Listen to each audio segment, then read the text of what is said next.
Kakausap natin si Attorney Teofilo Guadis III, ang chairman po ng LTFRB, Land Transportation Franchising and Regulatory Board. Attorney Guadis, this is Aljo Bendijo. Sir, live na po tayo sa RMN Manila DZXL News 558. Good morning, Aljo, at magandang umaga po sa lahat ng mga nakikinig po sa atin. Po.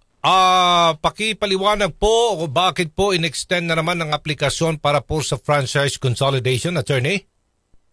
Unang-una po, wala sana na kaming balak mag-extend nito. Pero ayon na rin po sa pakiusap ng Senado, base ho sa kanilang unang resolution na isuspend muna yung yung modernization program. Kami po ay tumungo sa Senado para alamin po kung ano po yung kagustuhan nila. Ang sabi po nila sa amin ay sana walang maiwanan. So they requested po na kung pwede i-extend. Pumayag naman po kami pero saglit lang po to.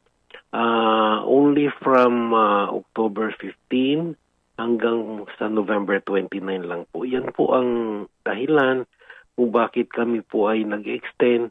Base na rin po sa amin pong pakiusap at sa request po ng Senado. Opo. So ano pong gagawin ng mga gusto magpa-consolidate? Bububa sila ng banibagong kooperatiba or doon sila sa mga existing na mga kooperatiba, attorney? Aljo, kasi may mga existing cooperative na. So, hindi na pwedeng bumuo ng existing cooperative sa mga areas na meron ng mga tumatakbo. Kung hindi po magkakaroon ng away-away, ma-defeat yung concept ng fleet management kung maraming kooperatiba ang tatakbo sa isang rota.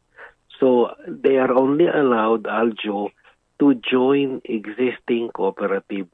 Pero, may mga areas pa po, like in Metro Manila, I think in Novaliches may isang area dyan na wala pong nakakuha na kooperatiba sa isang area. They can form a cooperative and sila po ang mag-operate nung area yan. Okay, opo. Pumirit po si Ginoong Mar Balbuena. Sinabi niya itong extension patunay lang na talaga may problema daw sa POV consolidation ng pamahalaan. Ginit po niya na yung grupo niya hindi talaga magpapakonsolidate. Ano po reaction po ninyo dito, attorney? Unang-una po ito isang pagmamagandang loob ho sa amin kaya binuksan ho namin yung ganitong extension at ito po ay isang ayon na rin po sa aming kasunduan sa Senado. Wala pong defekto at wala pong problema rito because as of now, 83.5% na po ng buong Pilipinas ay sumama na po sa industry consolidation which is a part of the modernization program.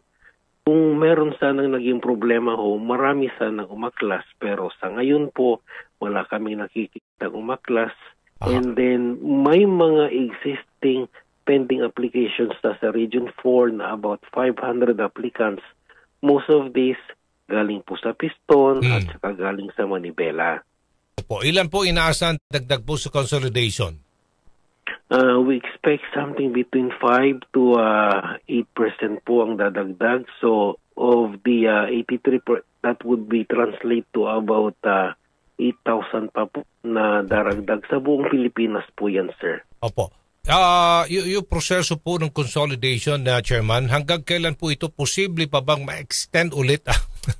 After November 29? Wala na. Okay, wala na. Okay. Hanggang November 29 po. Again, ulitin ko po, ito po ay dahil lang sa pakiusap po ng Senado, kaya po namin ito in-extend. Opo.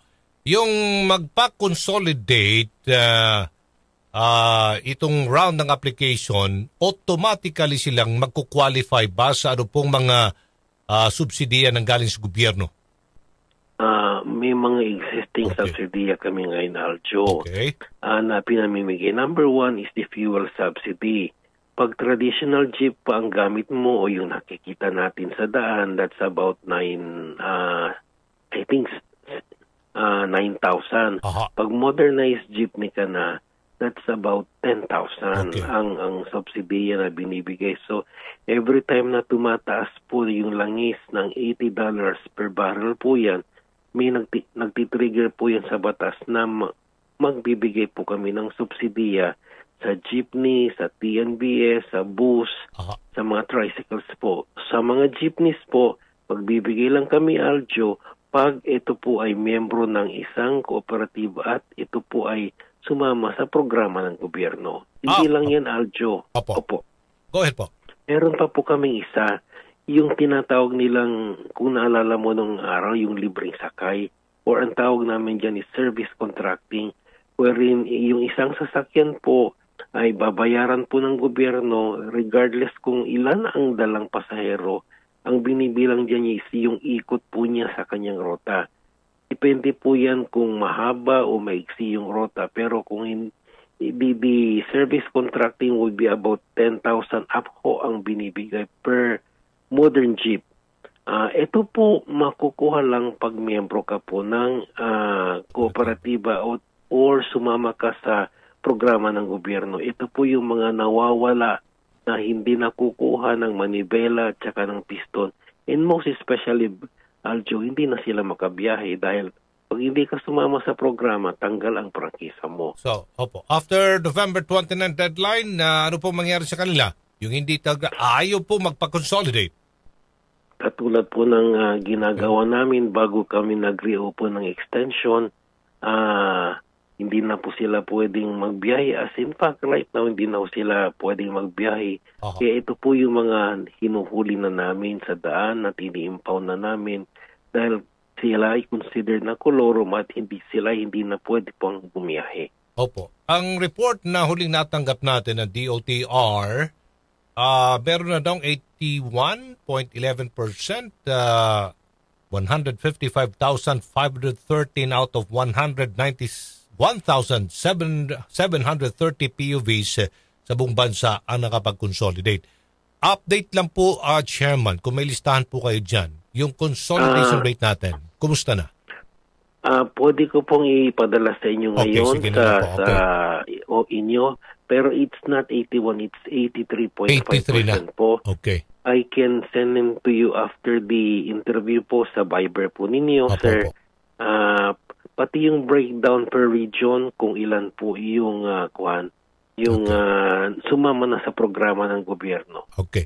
May mga transport group na binawi o kumalar sa consolidation. Pwede pa ba silang bumalik at sumali uli? Pwede pa po hanggang November 29 po. November 29, sorry. Pwede pa ho. Dahil itong programang to ay bukas po sa lahat. So they can rejoin existing cooperatives. Opo. Balikan ko lang yung fuel subsidy na ipamigay na ba lahat, sir? Yung mga qualified dyan? Nasimulan na po 2 weeks ago for modernized jeepneys and buses. About, I would say, 40% po na ibigay na po yan. Ang nagkakaroon lang po ng problema is yung sa LGU po, yung mga tricycle at saka yung mga service deliveries po because that is DICT po ang magbibigay. Though yung pera nang gagaling sa amin, it is core source na channel po namin yan sa LGU para sila ang mag-identify ng mga tricycle drivers po. I think may konti hong problema sa pagbibigay po ng ayuda kahit na nandito na po ang pondo. So by next year po, ang gagawin namin, kami na po ang magbibigay mismong diretsyo ng pondo. Okay. Kung magsasagaw ulit ng mga transport strike ang ilang mga transport groups, handa bang LTFRB? Naku, Aljo, buwan-buwan na nilang ginagawa yan at nakikita naman ninyo, wala naman pong nangyayaring yung paralyzation ng mga sasakyan sa daan. Although palagi rin naman ho kami naghahanda, may mga kami rescue vehicles po kami riyan. And in all instances naman, Aljo, tuloy-tuloy naman ang biyahe ng mga kababayan natin. Except may mga areas lang na kung talagang nambabato po yung mga nag-i-strike o naglalagay ng spike sa daan, hindi makabiyahe yung mga regular jeepneys natin. So yung rescue buses and jeepneys ang pinapadala natin na may kaalalay naman na PNP. Opo. Yun lang po ang instance na nakikita kung nagkakaproblema kami. Opo. Paghanda na lang po ng LTFRB sa UNDAS, kayo ba'y mag-i-issue ng mga special permits para sa UNDAS at paalala na rin sa mga motorista, Attorney, Chairman? Opo, nakapag-issue na po kami, patuloy pa rin po kami nag-i-issue ng mga special permits sa mga buses po nitong UNDAS. Paalala lang po sa mga sumasakay po, sana po ang sakyan ninyo yung mga lehitimong mga buses at mga pampublikong jeepneys for UNDAS.